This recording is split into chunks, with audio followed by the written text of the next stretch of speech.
UP में आशियाने का सपना दिखाकर निवेशकों को लूटने वाले अंसल ग्रुप पर तगड़ा एक्शन हुआ। सीएम योगी आदित्यनाथ ने विधानसभा में सख्ती दिखाई तो प्रशासन भी हरकत में आया। अब लखनऊ से लेकर गाजियाबाद तक प्राधिकरण ताबड़तोड़ कार्रवाई कर रहा है। कैसे एक रियल एस्टेट ग्रुप ने करोड़ों के फर्जीवाड़े को अंजाम दिया, देखिए हमारी इस खास रिपोर्ट में।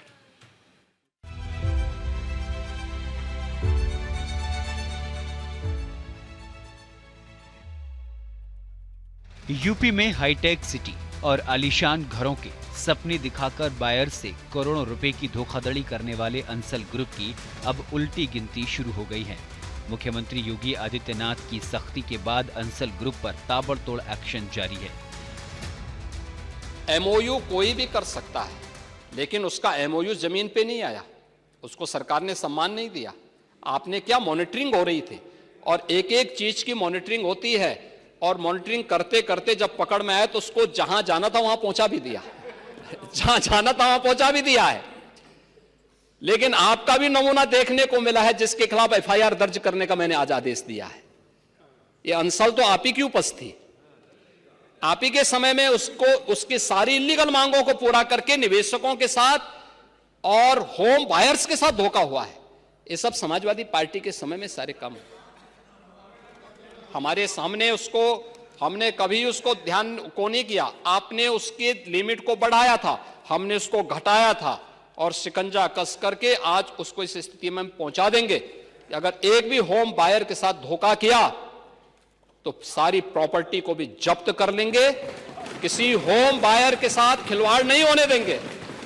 लेकिन मैं इस बात के लिए भी आश्वस्त करूंगा कि अगर किसी को गलतफहमी होगी कि किसी गरीब का पैसा या किसी नागरिक का पैसा लेकर के वह कहीं भाग जाएगा तो पाताल से भी उसको निकाल करके लेके आएंगे और सजा दिला देंगे और सबको हम गारंटी देंगे कि उसका पैसा उसको मिल जाए। मुख्यमंत्री के बयान के बाद लखनऊ से लेकर नोएडा और गाजियाबाद तक प्रशासन एक्शन मोड में है।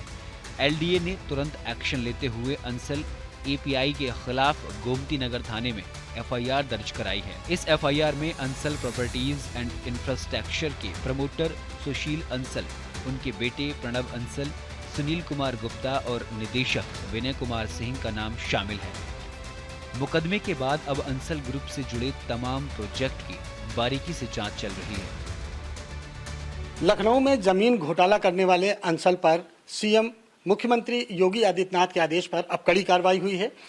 हमारे साथ बात करने के लिए हैं लखनऊ विकास प्राधिकरण के वीसी प्रथमेश कुमार जी। सर, जिस तरह से घोटाला हुआ है, एक बड़ा घोटाला लैंड का हुआ है लखनऊ में, क्या कुछ कार्रवाई अंसल के खिलाफ अब की जा रही है सरकार की तरफ से और एलडीए की तरफ से फिलहाल? देखिए, ऐसा है कि अंसल एपीआई को लाइसेंस मिला था गवर्नमेंट ऑफ यूपी की तरफ से सन 2005 में और गवर्नमेंट से ही इनको लाइसेंस मिला था और एलडीए से डीपीआर और लेआउट सैंक्शन हुआ था। इन लोगों को एनसीएलटी में इनके अगेंस्ट जो हैं, जो इनके लेंडर्स हैं, उन्होंने केस किया जिसमें एनसीएलटी ने मोरेटोरियम डिक्लेयर किया है और इनको बैंकरप्ट डिक्लेयर किया एक तरह से। तो उसके क्रम में सारी कार्रवाई हो रही है। तो इसमें समीक्षा बैठक हुई थी तो और उच्च स्तर से निर्देश मिले थे कि जो भी इनकी अनियमितताएं हैं तो उनके विरुद्ध कड़ी से कड़ी कार्रवाई की जाए। तो माननीय मुख्यमंत्री जी के निर्देश पे हम लोगों ने कल गोमती नगर थाने में एफआईआर दर्ज करा दिया है। जो हम लोगों की मॉर्टगेज ज़मीन है जिसका इन्होंने अनऑथराइज रूप से विक्रय किया है, जो गांव सभा की ज़मीन है और सीलिंग की ज़मीन है और अन्य ऐसी ज़मीनें हैं जिसका बिना पैसा जमा किए और बिना लीज डीड किए इन लोगों ने जिसका क्रय विक्रय किया है, उसके लिए भी हम लोगों ने एफआईआर दर्ज करा दिया है। इसके साथ ही जो भी ये अनियमितताएँ इनको हम लोग पूरा कंपाइल कर रहे हैं और इसको हम लोग इस एक्शन के लिए गवर्नमेंट रेफर करेंगे। सर, एलडीए का 400 करोड़ रुपए का बकाया भी था और उसके बाद भी इनके तमाम प्रोजेक्ट्स को मंजूरी दी गई, तो इस मामले की भी क्या जांच होगी? जी बिल्कुल, इन लोगों से जो भी इनके बकाए हैं उसके लिए हम लोग लगातार मीटिंग्स करते रहे हैं, इनको लेटर लिखते रहे हैं, क्योंकि इसमें इतने आवंटियों का हित था। तो इसलिए जो स्मॉल लैंड ओनर्स हैं या स्मॉल प्लॉट्स जिन्होंने खरीदे हैं तो उनका हित भी हमें एक तरफ पे बैलेंस करना है।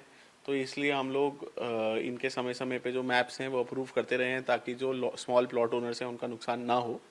पर हाँ, बिल्कुल जो इसका बकाया है वो उसको लेने के लिए हम लोग एनक्लैट में जाएंगे, अपील करेंगे, आवश्यकता होगी तो हाई कोर्ट, सुप्रीम कोर्ट, सारे एवेन्यूज में हम लोग जाएंगे। गृह स्वामियों का भी जो हित है, सीएम ने कहा है वो भी सुरक्षित रहे और ऐसे लोगों पर सख्त कार्रवाई हो, तो इनका हित सुरक्षित रखने के लिए क्या कुछ प्लान है?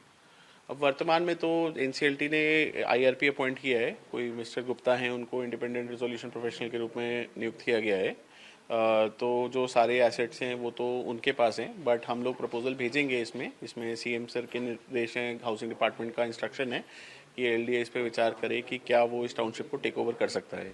तो इसके संबंध में हम लोग स्पष्ट संस्तुति करके भेजेंगे। लखनऊ विकास प्राधिकरण के मुताबिक अंसल ग्रुप ने सिर्फ हजारों बायर्स से ही धोखाधड़ी नहीं की है, बल्कि इस ग्रुप ने एलडीए को भी 400 करोड़ रुपए से ज्यादा का चूना लगाया है। अफसरों ने साफ संदेश दिया है कि जांच के बाद अंसल ग्रुप से पाई का हिसाब लिया जाएगा। इंटीग्रेटेड टाउनशिप के अंतर्गत अंसल का एक प्रोजेक्ट है और इनको प्रारंभ में 2006 के आसपास इनका लाइसेंस हुआ था। इतने दिन हो गया, इन्होंने अभी तक वहां पर जो कंप्लीट करना था वो नहीं किया।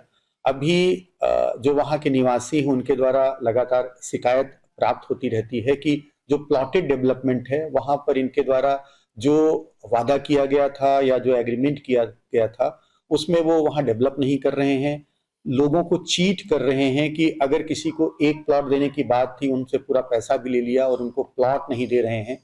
प्राधिकरण की ओर से जो उनका दायित्व था कि वहां पर ईडब्ल्यूएस बनाए, ये भी सूचना प्राप्त हुई कि जहां ईडब्ल्यूएस बनना था वहां उन्होंने प्लॉटेड करने का प्रयास किया।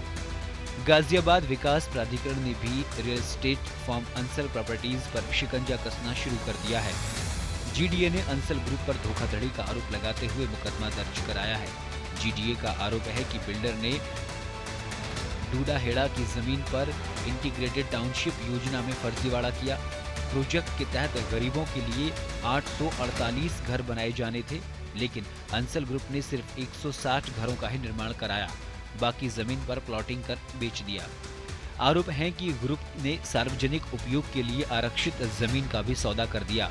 इन तमाम बातों का जिक्र जीडीए द्वारा दर्ज कराई गई एफआईआर में किया गया है। सीएम योगी ने आदेश दिया है कि मामले से जुड़े सभी पीड़ितों की एफआईआर दर्ज की जाए, लेकिन हाल ये है कि अभी भी कई पीड़ितों को एफआईआर दर्ज कराने के लिए चक्कर काटने पड़ रहे हैं, लेकिन उसकी सुनवाई नहीं हो रही है। ऐसे ही एक पीड़ित हैं संदीप दास। इन्होंने अपनी जीवन भर की गाड़ी कमाई से 25 लाख रुपए प्रोजेक्ट में इन्वेस्ट किए थे, लेकिन अब तक इन्हें इनका घर नहीं मिल पाया। क्या मामला था, आपने कब से पैसा जमा किया और अब तक आपको पोजीशन नहीं मिला? क्या दावा किया गया था पहले? मैंने अंसल में जीवन एनक्लेव है, उसमें फ्लैट जो है एक लिया था 2022 में और स्ट्रक्चर खड़ा था, बाकी उसके ऊपर काम हो रहा था। और जब ये हुआ तो ये हुआ कि अभी आपको करीब 6 महीने में हम इसका पोजीशन दे देंगे। तो उसी के बेसिस पे जो है, और चूंकि इन्होंने काफ़ी पब्लिसिटी वगैरह अपनी करी हुई थी, जो भी इनके हाईटेक टाउनशिप की गोल्फ कोर्स दिखा के और सारी सब चीज़ों के, जिसके बेसिस पे इन्होंने इतना बड़ा सब फ्रॉड का ताना बाना बुना। तो चूंकि स्ट्रक्चर खड़ा हुआ था और काम थोड़ा थोड़ा चल रहा था, तो ये हुआ, मैंने उसमें जब बुक कराया तो ये 6 महीने में मिल जाएगा। उसके बाद से मैं करीब 1.5-2 साल से लगातार इन लोगों से 6 महीने बीत गए, कई 6 महीने बीत गए। आपको बता दें कि बीजेपी विधायक राजेश्वर सिंह ने भी सीएम योगी को पत्र लिखकर अंसल ग्रुप के खिलाफ विजिलेंस जांच की मांग की है। उन्होंने इस पूरे फर्जीवाड़े में एलडीए की भूमिका को भी संदिग्ध बताया है। यही वो पात्र है जिसमें इस गड़बड़ झाले से जुड़ी हर बात का जिक्र किया गया है। योगी आदित्यनाथ ने विधानसभा में इस मुद्दे पर समाजवादी पार्टी पर भी निशाना साधा। उन्होंने कहा कि समाजवादी पार्टी सरकार के दौरान अंसल ग्रुप को बेधड़क भ्रष्टाचार करने का मौका मिला। मुख्यमंत्री ने चेतावनी दी कि दोषियों को किसी भी हाल में बख्शा नहीं जाएगा और अगर जरूरत पड़ी तो उन्हें पाताल से भी खोजकर सजा दी जाएगी। मुख्यमंत्री योगी आदित्यनाथ की सख्ती के बाद अंसल ग्रुप के खिलाफ मेगा एक्शन शुरू हो गया है। घर की आस लगाए बैठे लोगों को अब उम्मीद जगी है कि देरी से ही सही, लेकिन उनको उनके सपने का आशियाना मिल जाएगा। न्यूज़ इंडिया के लिए मोहित तोमर की रिपोर्ट।